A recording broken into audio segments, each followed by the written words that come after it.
우리가 뭘 그렇게 잘못했다고 이런 식으로 뒤통수를 치십니까? 어르신 같은 분이 이렇게 막무가내로 나오시면 우리도 가만히 있을 수 없습니다. 명예훼손으로 고소할 수도 있다는 말입니다. 평생을 바쳐 시장 골목에서 국수집을 운영하며 홀로 아들을 키웠고 이제는 손주 녀석을 돌보는 것이 내 삶의 전부였습니다. 하지만 그런 내게 돌아온 것은 믿었던 며느리의 차가운 배신이었습니다. 합리적인 절세라는 그럴듯한 말로 포장된 거짓말, 하나뿐인 아들놈마저 동조한 그들의 치밀한 계획 아래 나는 평생을 바쳐 이룬 집과 재산을 송두리째 빼앗기고 침에 걸린 늙은이로 내몰렸습니다. 하지만 그들은 몰랐을 겁니다. 30년간 시장 바닥에서 온갖 인간 군상을 상대하며 다져온 내 끈기와 지혜가 얼마나 날카로운 칼이 될 수 있는지를. 이제 모든 것을 잃은 내가 내 이름 석자와 내 남은 인생 전부를 걸고 마지막 반격을 시작합니다. 과연 이 추악한 사기극의 끝에서 최후의 웃는 자는 누가 될 것인가? 오늘의 이야기 시작합니다. 그 전에 잠깐 구독과 좋아요 눌러주시면 큰 힘이 됩니다. 할아버지, 엄마는 언제 와요? 5살 손주 서준이의 맑은 목소리가 제 낡은 바짓가랑이를 붙잡고 울렸습니다. 그 물음이 심장을 쿵하고 내려앉게 만들었지요. 며느리 최지아는 방금 전 자신의 어머니인 안사동과 함께 번쩍이는 여행 가방을 끌며 현관문을 나섰습니다. 값비싼 향수 냄새가 아직 거실에 남아 맴도는 듯 했습니다. 아버님, 저희 휴가 잘 다녀올게요. 두 사람은 약속이라도 한 듯 머리부터 발끝까지 새 옷과 새 가방으로 치장한 모습이었습니다. 온몸에서 반짝이는 상표들이 제 흐릿한 눈을 어지럽혔지요. 혹시 여러분도 이런 경험이 있으신가요? 며느리가 자신의 어머니와 해외여행을 가면서 아이를 돌보는 것은 당연히 할아버지의 몫이라고 여기는 이 상황 말입니다. 저는 지난 30년 동안 시장 골목에서 닳고 다른 앞치마를 두르고 국수집을 운영해 왔습니다. 새벽 5시면 어김없이 일어나 진한 멸치 육수를 내고 밤 9시가 넘어 허리가 끊어질 듯 아파와야 가게 문을 닫는 고된 삶이었지요. 먼저 세상을 떠난 아내의 빈자리를 채우며 홀로 아들 민혁이를 키워냈고 이제는 그 아들의 아들인 서준이까지 돌보고 있습니다. 제 손마디는 국수 반죽과 뜨거운 육수에 거칠어질 대로 거칠어졌고 얼굴에는 깊은 주름이 세월의 고단함을 새겨 놓았습니다. 그런데 제 며느리는 어떤가요? 매일같이 도시의 가장 화려한 카페를 찾아다니며 영상 일기라는 것을 찍어 올리는 게 일과의 전부입니다. 오늘도 치유하는 하루라는 제목 아래 커피 한 잔에 10,000원이 훌쩍 넘는 돈을 쓰는 사진을 보았습니다. 집안일은 물론이고 아이를 돌보는 것까지 모두 제 차지였습니다. 아버님이 계시니까 든든해요. 말은 참 번지르르하게 했지만 정작 아이가 아파 병원에 데려가는 사람은 언제나 저였습니다. 한밤중에 열이 펄펄 끓어 응급실로 달려갈 때도 유치원 학부모 참여 수업에 갈 때도 최지아는 없었습니다. 서준이의 첫 운동의 날 며느리는 친구들과 고급 식당에서 점심을 즐기고 있었지요. 보다 못해 아들에게 한마디 건넸습니다. 민혁아, 너도 아내에게 한마디 좀 해봐라. 아들은 그저 난처한 표정으로 고개를 숙일 뿐이었습니다. 아버지, 지아도 스트레스가 많아서 그래요.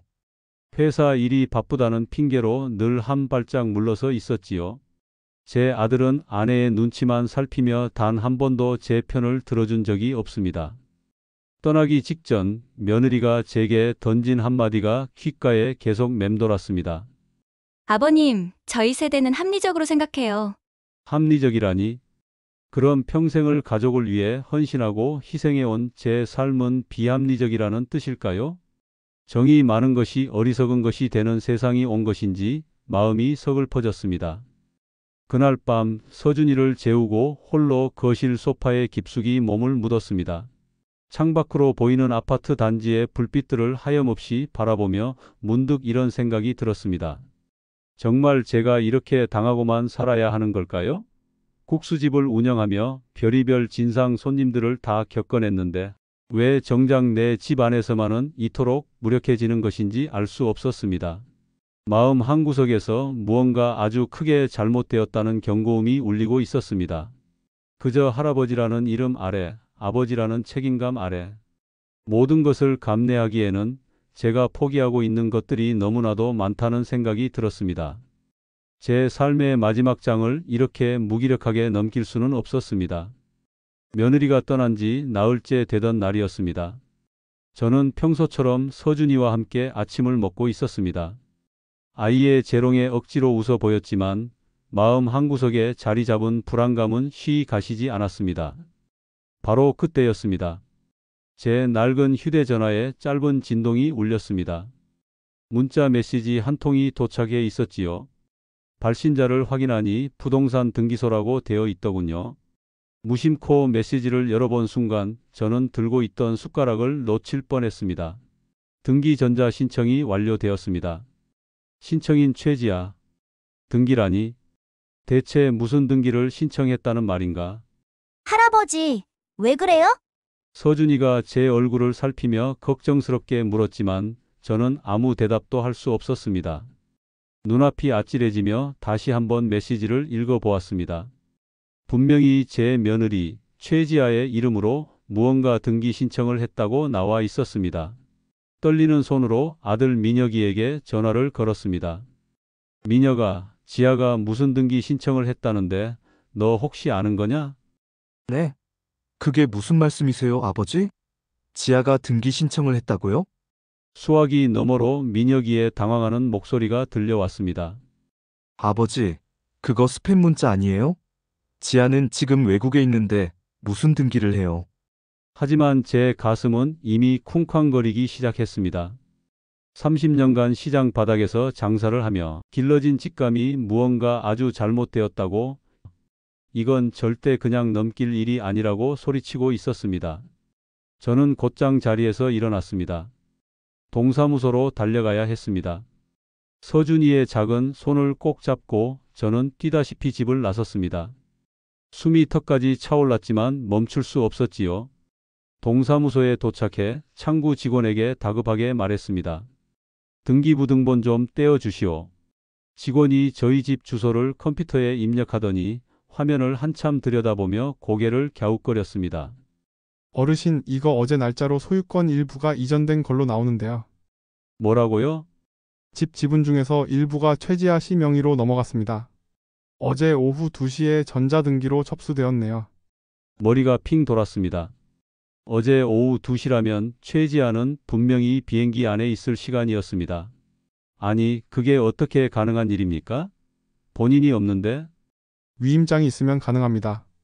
공증받은 위임장과 인감증명서가 있으면 대리인도 등기 신청을 할 수 있거든요. 위임장이라니? 저는 생전 처음 들어보는 말이었습니다. 등기부등본을 받아들고 집으로 돌아오는 길, 다리가 후들거려 몇 번이나 주저앉을 뻔했습니다.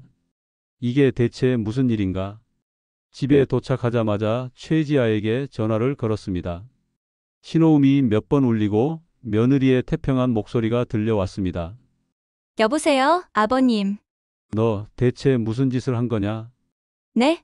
무슨 말씀이세요? 목소리가 너무나도 태연했습니다.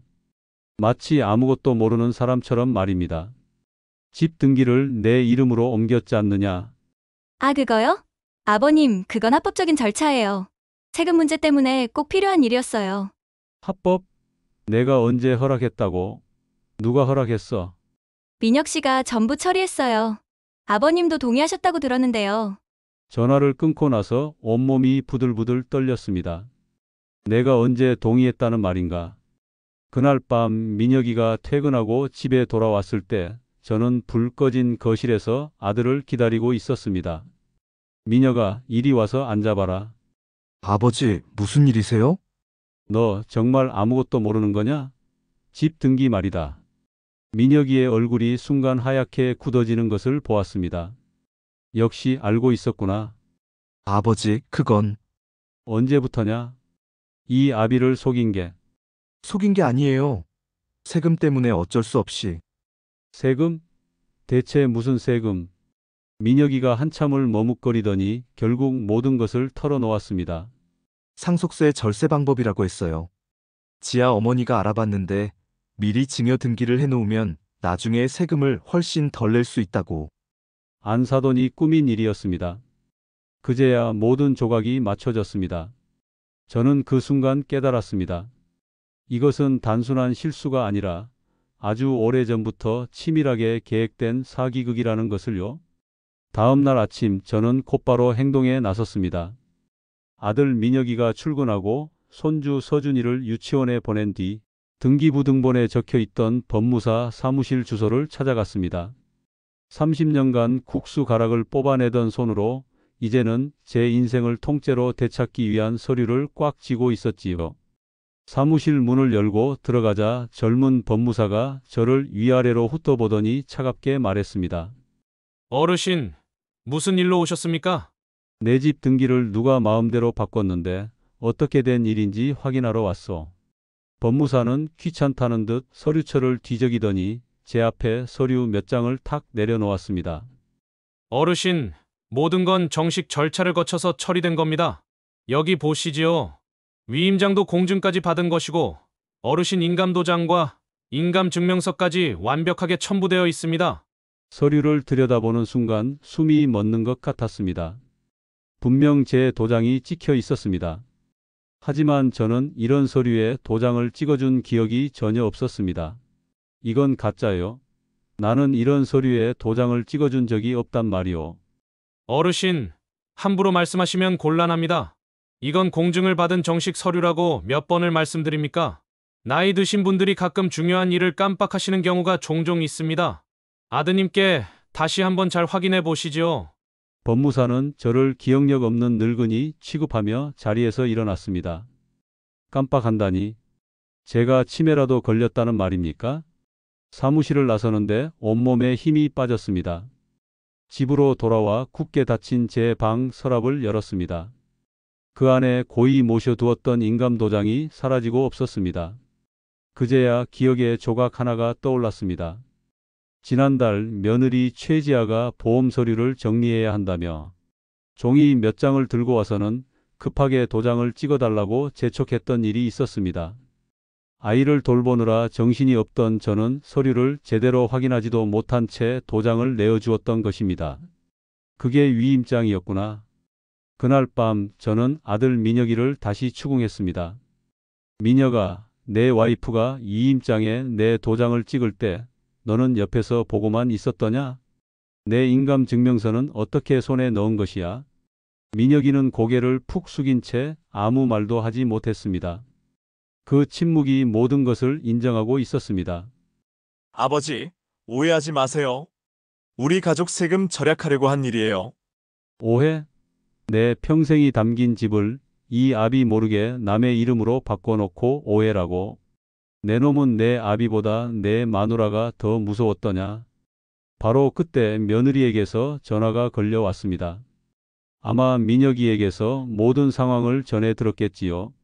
아버님, 왜 그렇게 예민하게 반응하세요? 목소리에는 더 이상 가식이 없었습니다. 차갑고 계산적인 본색이 드러나고 있었지요. 예민하다고? 내 집을 도둑질해간 도둑한테 내가 지금 예민하게 군다는 말이냐? 도둑질이라니요. 말씀이 심하시네요. 가져간 게 아니라 합리적으로 관리해드리는 거예요. 아버님도 나중에 상속세 덜 내셔서 좋잖아요. 또다시 합리적이라는 말이었습니다. 그럼 당장 내 이름으로 다시 돌려놓을 수 있겠느냐? 수화기 너머로 잠시 침묵이 흘렀습니다. 그건 법적으로 좀 복잡한 문제가 있어요, 아버님. 그 순간 저는 모든 것을 깨달았습니다. 이 사람들은 처음부터 제 집을 돌려줄 생각이 전혀 없었습니다. 희망의 마지막 끈이 끊어지는 기분이었습니다. 그날부터 저는 달라졌습니다. 분식집을 30년 운영하며 온갖 인간 군상을 상대해 본 경험이 제 안에서 잠자고 있던 투지를 깨웠습니다. 저는 더 이상 슬퍼하거나 분노만 하고 있을 수 없었습니다. 이것은 전쟁이었습니다. 그리고 이 전쟁에서 저는 결코 패배자가 될 수 없었습니다. 그날 이후 저는 더 이상 무력한 늙은이가 아니었습니다. 30년간 시장 바닥에서 새벽을 열고 밤을 닫으며 다져온 끈기와 관찰력이 제 안에서 다시 살아났습니다. 슬픔과 분노를 잠시 접어두고 저는 작은 수첩 하나를 샀습니다. 그리고 그 첫 장에 날짜와 시간을 적고 며느리 최지아와 안사돈의 모든 행동, 통화 내용, 사소한 말 한마디까지 기록하기 시작했습니다. 이것은 제 삶을 건 싸움의 기록이 될 것이었습니다. 제일 먼저 한 일은 제 주변의 사람들을 탐문하는 것이었습니다. 아버님, 요즘 무슨 걱정 있으세요? 아파트 경비원인 김 씨가 순찰을 돌다 제게 말을 걸어왔습니다. 저는 잠시 망설이다 며느리와의 일을 간단히 털어놓았습니다. 제 이야기를 듣던 김 씨의 표정이 심각해졌습니다. 아, 그런 일이 있으셨군요. 어쩐지 혹시 도움이 될지 모르겠습니다. 김 씨는 저를 경비실로 데려가더니 방문자 기록부를 보여주었습니다. 최지아 씨 어머니, 그러니까 안사돈께서 최근에 아주 자주 오셨습니다. 지아 씨가 출국하기 바로 전날에도 한참을 머물다 가셨고요. 출국 전날이라. 그때 안사돈은 무엇을 하러 왔던 것일까요? 저는 은행으로 향했습니다. 국수집 단골 손님이라 안면이 있던 창구 직원 소라 씨가 저를 반갑게 맞아주었습니다. 어르신, 웬일이세요? 소라 양, 혹시 내 통장에 이상한 거래가 없었는지 한번 봐줄 수 있겠소? 제 심각한 표정에 소라 씨도 무언가 심상치 않음을 느낀 듯 했습니다. 저는 조심스럽게 속사정을 털어놓았습니다. 제 이야기를 듣던 소라 씨의 얼굴이 하얗게 질렸습니다. 어르신, 이건 정말 심각한 문제예요. 요즘 가족을 상대로 이런 사기를 치는 경우가 정말 많거든요. 사기라니?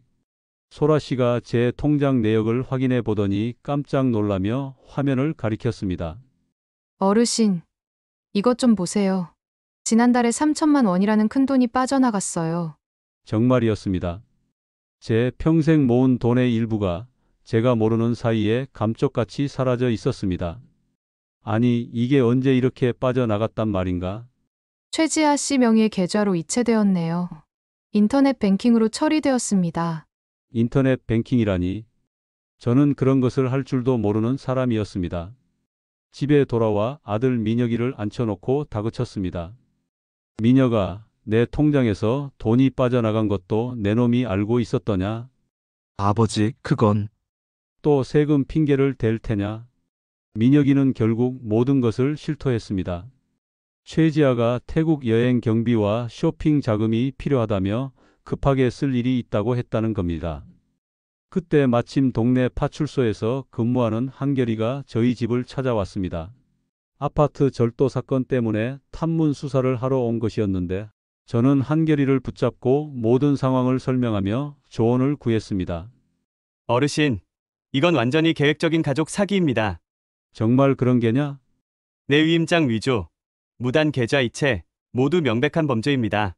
어르신, 지금이라도 당장 법원에 가셔서 가압류 신청을 하셔야 합니다. 그래야 더 이상 재산을 빼돌리는 것을 막을 수 있습니다. 가압류가 무엇인가? 법원에서 재산을 임시로 묶어두는 겁니다. 그 사람들이 집을 팔거나 다른 사람 명의로 바꾸지 못하게 막는 조치지요. 한결이의 말을 듣는 순간 정신이 번쩍 들었습니다. 다음 날 아침 저는 필요한 서류를 모두 챙겨 법원으로 향했습니다. 복잡한 서류를 들고 긴 줄에 서서 제 차례를 기다리면서 생각했습니다. 30년 동안 국수집에서 온갖 사람들을 상대하며 길러온 눈치와 끈기가 헛된 것이 아니었구나. 이제 정말 제대로 맞서 싸워볼 시간이었습니다. 가압류 신청서를 접수하고 법원을 나서자 마음이 한결 가벼워졌습니다. 며느리와 안사돈이 더 이상 제 재산을 함부로 건드릴 수 없게 첫 번째 방어막을 친 셈이니까요. 하지만 이것은 기나긴 싸움의 시작일 뿐이었습니다. 진짜 전쟁은 이제부터였습니다. 가압류 신청 소식이 태국에 있던 며느리에게 전해지는 데는 그리 오랜 시간이 걸리지 않았습니다. 바로 다음 날 현관문이 부서져라 열리고 최지아와 안사돈이 들이닥쳤습니다. 여행의 즐거움은 온데간데 없고 두 사람의 얼굴은 분노와 악의로 시커멓게 타들어가고 있었지요. 아버님, 이게 대체 무슨 짓이세요? 현관문을 열고 들어오자마자 최지아가 고함을 질렀습니다. 뒤따라 들어온 안사돈도 마찬가지였습니다. 사돈어른, 우리가 뭘 그렇게 잘못했다고 이런 식으로 뒤통수를 치십니까? 뒤통수라니? 내 재산을 내가 지키겠다는데 그게 뒤통수를 치는 일인가? 재산을 지켜요. 지금 아버님이 저희 가족을 범죄자로 만들고 계신다는 건 아세요? 안사돈이 한 발짝 다가서며 제게 삿대질을 했습니다. 사돈어른, 우리가 뭘 잘못했다고 이런 식으로 망신을 줘. 이거 다 법대로 한 거라고. 법대로? 어느 나라 법이 아비 몰래 재산을 빼돌리는 것을 허락한단 말이오. 제 호통에 안사돈의 목소리가 더욱 커졌습니다. 어르신 같은 분이 이렇게 막무가내로 나오시면 우리도 가만히 있을 수 없습니다. 명예훼손으로 고소할 수도 있다는 말입니다. 그날부터 동네에 이상한 소문이 돌기 시작했습니다. 제가 치매에 걸려 정신이 오락가락한다는 흉흉한 이야기였지요. 관리사무소 앞에서 안사돈이 다른 주민들에게 하는 말이 똑똑히 들렸습니다. 우리 사돈어른이 요즘 기억력이 많이 안 좋으세요. 본인이 동의하신 일도 전혀 기억을 못 하시니 저희가 얼마나 답답하겠어요. 뭐라고? 이 여자가 지금 뭐라고 하는 거야? 제가 따지려고 다가가자 사람들은 저를 이상한 눈으로 쳐다보았습니다. 마치 정말 제가 정신 나간 노인이라도 되는 것처럼요. 은행에 갔을 때도 상황은 마찬가지였습니다. 소라 양이 안타까운 표정으로 제게 말했습니다. 어르신, 괜찮으세요? 며느님이 오셔서 어르신 건강 걱정을 많이 하시더라고요. 기억력이 예전 같지 않으시다고. 혹시 병원에 한번 가보시는 게 어떻겠냐고. 세상에, 며느리가 은행에까지 찾아와 저를 치매 환자로 만들어 버린 것이었습니다. 그들의 계획은 제 생각보다 훨씬 더 치밀하고 악랄했습니다. 저를 사회적으로 고립시키고 제 모든 말을 거짓으로 만들어 버리려는 속셈이었지요. 동네 형사인 한결이에게서 절망적인 소식이 전해진 것은 며칠 뒤였습니다. 어르신, 큰일 났습니다. 가압류 신청이 기각될 것 같습니다. 뭐라고? 그게 무슨 소리야? 상대방 변호사 쪽에서 어르신이 정신적으로 문제가 있다는 의사 소견서를 제출했습니다. 치매 의심 소견이 적혀 있어서 법원에서 어르신의 판단 능력을 문제 삼고 있습니다. 진단서라니. 전화를 끊고 나서 온몸에 힘이 쭉 빠졌습니다. 이 사람들이 어디까지 준비했는지 그 끝을 알 수 없어 두려워지기 시작했습니다. 그날 밤 아들 민혁이가 제 방에 들어와 조심스럽게 입을 열었습니다. 아버지, 혹시 정말로 병원에 한번 가보시는 게 어떨까요? 너마저 이 아비를 그런 눈으로 보는 것이냐? 아니에요, 아버지. 그게 아니라 아버지가 건강하다는 걸. 우리가 직접 증명해야 저 사람들을 이길 수 있잖아요. 아들의 말에도 더 이상 힘이 실리지 않았습니다. 아들마저 저를 의심하고 있었습니다. 그리고 다음 날 아침 제게는 사형 선고와도 같은 서류 한 장이 날아왔습니다.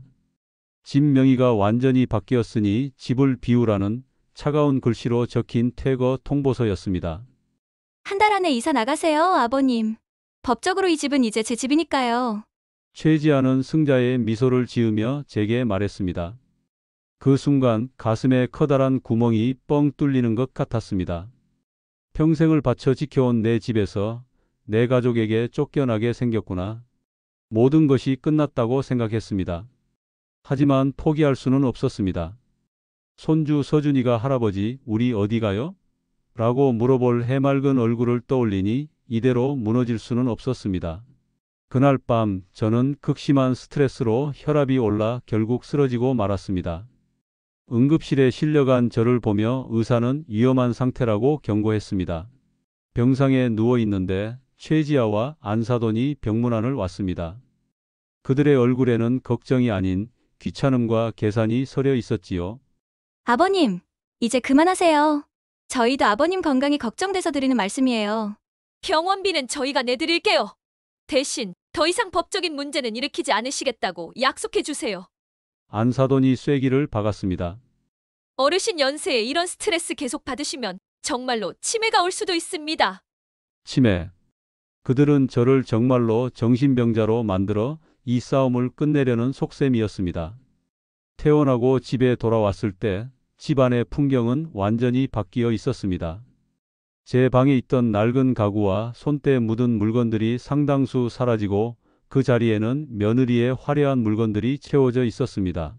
아버님 짐은 제가 미리 좀 정리해뒀어요. 어차피 이사 나가실 거잖아요. 아들 민혁이는 아예 저와 눈도 마주치지 않았습니다. 완전히 아내의 사람이 되어버린 아들의 모습에 제 가슴은 무너져 내렸습니다. 그날 밤 텅 빈 방에 홀로 앉아 하염없이 울었습니다. 정말로 모든 것이 끝났다고 30년 국수 인생의 종착역이 이렇게 초라할 수는 없다고 생각했습니다. 하지만 눈물을 닦다 문득 오래전 세상을 떠난 아내가 남긴 유품 상자가 떠올랐습니다. 그 안에 있던 낡은 서류 한 장. 시청에서 연락이 온 적이 있었지요. 아내가 시집 올 때 가져왔던 이름뿐인 산골 땅 일대가 개발 지역으로 지정되었다는 소식이었습니다. 그렇다. 아직 끝나지 않았다. 제게는 그들이 전혀 알지 못하는 마지막 카드가 남아 있었습니다. 다음 날 아침 저는 먼지 쌓인 상자에서 땅 서류를 찾아내 곧장 시청으로 향했습니다. 저 여기 땅 때문에 왔는데 개발 보상금이 얼마나 나온다고 하셨어? 담당 직원이 서류를 확인하더니 놀라운 소식을 전했습니다. 어르신 3억 원 정도 예상됩니다. 3억 원. 그 순간 제 머릿속에서 번개처럼 계획 하나가 떠올랐습니다. 이 땅을 미끼로 사용하는 것입니다. 저도 이제 그들에게 한 수 제대로 보여줄 때가 되었습니다. 다음 날 저는 며느리 최지아를 불렀습니다. 지아야, 나 할 말이 있다. 아버님, 무슨 말씀이세요? 내게 산골에 땅이 하나 있다. 내 시어머니가 남긴 유산이야. 최지아의 눈빛이 순간 변하는 것을 저는 놓치지 않았습니다. 땅이요? 그래. 곧 개발이 되어서 보상금이 꽤 나올 것 같더구나. 한 3억 원 정도. 최지아는 갑자기 제게 다가와 팔짱을 끼며 살갑게 굴기 시작했습니다. 어머, 아버님. 그런 중요한 땅이 있으셨으면 미리 말씀을 하셨어야죠. 너희가 내 말을 들어주기나 했더냐. 앞으로는 저희가 정말 잘할게요. 그 땅 이야기 좀 더 자세히 해주세요. 역시나 돈 냄새를 맡으니 태도가 180도 바뀌는구나. 저는 일부러 더 자세한 내용을 흘렸습니다. 다음 주에 시청에서 보상 계약을 하자고 연락이 왔다. 다음 주요? 아버님, 그런 중요한 일은 절대 혼자 처리하시면 안 돼요. 저희가 꼭 같이 가야죠. 그날 밤 최지아가 안사돈에게 전화하는 소리가 문틈으로 새어 나왔습니다. 엄마, 시아버지가 땅을 숨겨두고 있었어. 3억 원이래. 그거 우리가 무조건 가져와야 해. 모든 것이 제 계획대로 되고 있었습니다. 저는 동네 형사인 한결이에게 몰래 연락했습니다. 한결아, 다음 주 화요일 오전에 잠복 좀 해줄 수 있겠느냐? 어르신, 무슨 일이십니까? 드디어 저 여우들을 잡을 결정타를 날릴 시간이 왔다. 약속한 화요일 오전 저는 며느리 최지아와 안사돈을 데리고 산골 마을 해관으로 향했습니다. 두 사람의 얼굴에는 감출 수 없는 탐욕이 번들거리고 있었지요. 차 안에서 그들은 벌써 3억 원으로 무엇을 할지 의논하느라 여념이 없었습니다. 저는 그저 묵묵히 운전대만 잡은 채 그들의 대화를 한 귀로 듣고 한 귀로 흘렸습니다. 마을 회관에 도착했을 때 개발업체 직원이라고 자신을 소개한 낯선 남자가 우리를 기다리고 있었습니다. 사실은 한결이가 섭외한 베테랑 형사였지만 두 여자는 조금의 의심도 하지 못하는 눈치였습니다. 자, 그럼 계약을 진행하겠습니다. 먼저 토지 소유권 확인부터 하겠습니다. 형사가 서류를 내밀자 최지아가 기다렸다는 듯이 나섰습니다. 제가 며느리인데요. 아버님이 연세가 많으셔서 이런 복잡한 계약은 좀 힘들어 하십니다. 혹시 제가 대신 계약을 진행해도 될까요? 대신 계약하시려면 위임장이 필요합니다만. 네, 물론입니다. 여기 준비해 왔습니다. 최지아가 가방에서 당연하다는 듯이 서류 한 장을 꺼내 테이블 위에 올려놓는 바로 그 순간이었습니다. 마을 회관의 문이 활짝 열리며 제복을 입은 경찰들이 들이닥쳤습니다. 경찰입니다. 모두 그 자리에 꼼짝 마십시오. 최지아와 안사돈의 얼굴이 새하얗게 질렸습니다. 이게 대체 무슨 상황인지 파악조차 하지 못하는 듯 보였지요. 그때 제 옆에 서 있던 동네 형사 한결이가 두 사람 앞으로 다가섰습니다. 최지아 씨, 그리고 오 여사님. 위임장 위조, 사문서 위조, 사기 미수 혐의로 두 분을 현행범으로 체포합니다. 뭐라고요? 위조라니 이게 무슨 소리예요? 이건 합법적인 위임장이라고요? 최지아가 발악하듯 소리쳤습니다. 그럼 이건 어떻게 설명하시겠습니까? 한결이는 품에서 작은 영상 재생 기기를 꺼내 테이블 위에 올려놓았습니다. 화면에는 며느리가 태국으로 출국하던 바로 그날 안사돈이 법무사 사무실에서 나오는 모습이 감시 카메라에 선명하게 찍혀 있었습니다. 그리고 이것도 보시지요. 다음으로 재생된 영상은 은행 내부 감시 카메라 영상이었습니다. 안사돈이 제 명의로 인터넷 뱅킹을 신청하고 제 통장에 돈을 빼돌리는 모습이 고스란히 담겨 있었지요. 어떻게 이런 영상이? 어르신께서 미리 은행 측에 신고하여 내부 조사를 통해 확보한 영상입니다. 최지아가 저를 향해 악을 썼습니다. 이거 함정이었어요. 아버님이 우리를 속인 거라고요. 저는 차분하게 하지만 그 어느 때보다 단호한 목소리로 말했습니다. 속인 것은 너희들이었다. 30년 동안 시장 바닥에서 장사하며 사람 보는 눈을 기른 것이 헛되지 않았구나. 안사돈이 마지막 발악을 했습니다. 김영감, 당신도 무사하지 못할 거야. 명예훼손으로 고소할 테다. 고소? 좋지. 나도 당신들을 사기죄로 고소할 테니 어디 한번 끝까지 가봅시다. 결국 두 사람의 손목에는 차가운 수갑이 채워졌습니다. 끌려 나가는 순간 최지아가 울먹이며 제게 매달렸습니다. 아버님, 저희는 가족이잖아요. 어떻게 가족끼리 이럴 수가 있으세요? 가족이라면 가족답게 굴었어야지. 그것이 제가 그들에게 해준 마지막 말이었습니다. 그날 오후 검찰에서 연락이 왔습니다. 압수수색 결과 며느리 최지아의 차명 계좌에서 추가로 빼돌린 돈이 발견되었다는 소식이었습니다. 제 통장에서 사라진 3천만 원뿐만 아니라 다른 계좌들을 이용해 총 8천만 원이라는 거액을 빼돌렸다는 사실이 밝혀졌지요. 그들이 얼마나 치밀하고 탐욕스러웠는지 다시 한번 확인하는 순간이었습니다. 은행의 소라 양에게서도 기쁜 소식이 들려왔습니다. 어르신, 계좌는 모두 동결 처리되었고 집 명의도 원상 복구 절차에 들어갔습니다. 어르신 덕분에 저희도 내부 보안 시스템을 다시 점검하는 계기가 되었어요. 모든 것이 제자리로 돌아오고 있었습니다. 저녁이 되어 아들 민혁이가 집에 들어왔을 때 아들의 어깨는 천근만근처럼 무거워 보였습니다. 민혁이는 거실에 들어서자마자 제 앞에 무릎을 꿇었습니다. 아버지, 제가 정말 잘못했습니다. 이제 와서 미안하다고 하면 다냐? 아버지가 맞았습니다. 저는 정말 한심한 아들입니다. 민혁이는 아이처럼 눈물을 쏟아내며 모든 것을 고백했습니다. 최지아가 자신의 공인인증서를 이용해 계속해서 돈을 빼돌리고 있다는 사실을 알고 있었지만 이혼이 두려워, 손주 서준이가 받게 될 상처가 무서워 애써 외면했다는 것이었습니다. 그래서 이 아비를 속인 것이냐? 아버지, 정말 용서해 주십시오. 다시는 이런 일 없을 겁니다. 저는 깊은 한숨을 내쉬었습니다. 아들의 나약함이 원망스러웠지만 그 눈물에 담긴 후회를 외면할 수도 없었습니다. 민혁아, 나는 내가 행복하게 살기를 바랐다. 하지만 그 행복이 이 아비를 희생시켜 가면서까지 지켜야 할 가치는 아니었다. 알고 있습니다, 아버지. 앞으로는 제가 아버지 곁을 지키겠습니다. 일주일 후 법원에서 최종 판결이 내려졌습니다. 며느리 최지아는 징역 2년, 안사돈은 징역 1년 6개월의 실형을 선고받았습니다. 재판장이 피해 금액은 전액 배상하라고 판결문을 읽어 내려갈 때 저는 비로소 가슴을 짓누르던 돌덩이가 사라지는 것을 느꼈습니다. 그날 저녁 손주 서준이가 제게 물었습니다. 할아버지, 엄마는 언제 와요? 서준아, 엄마는 한동안 못 온단다. 잘못한 일이 있어서 벌을 받고 있어. 그럼 할아버지는 안 가요? 그래. 할아버지는 안 간다.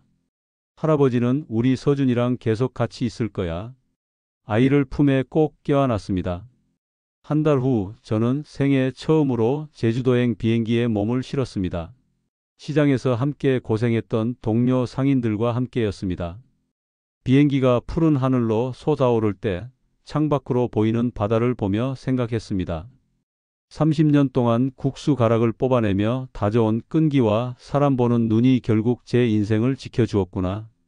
정의는 거저 얻어지는 것이 아니었습니다. 피나는 노력과 흔들리지 않는 용기의 대가로 지켜내는 것이었습니다.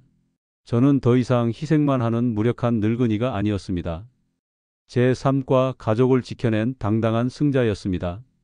이제 손주 서준이에게 부끄럽지 않은 할아버지가 될 수 있을 것 같았습니다. 제가 어떤 사람인지, 제 삶의 무게가 얼마나 단단한지 똑똑히 보여주었으니까요. 오늘도 귀한 시간 내어 끝까지 시청해 주신 구독자 여러분 진심으로 감사드립니다. 오늘의 이야기가 마음을 울렸다면 구독과 좋아요, 댓글 부탁드립니다.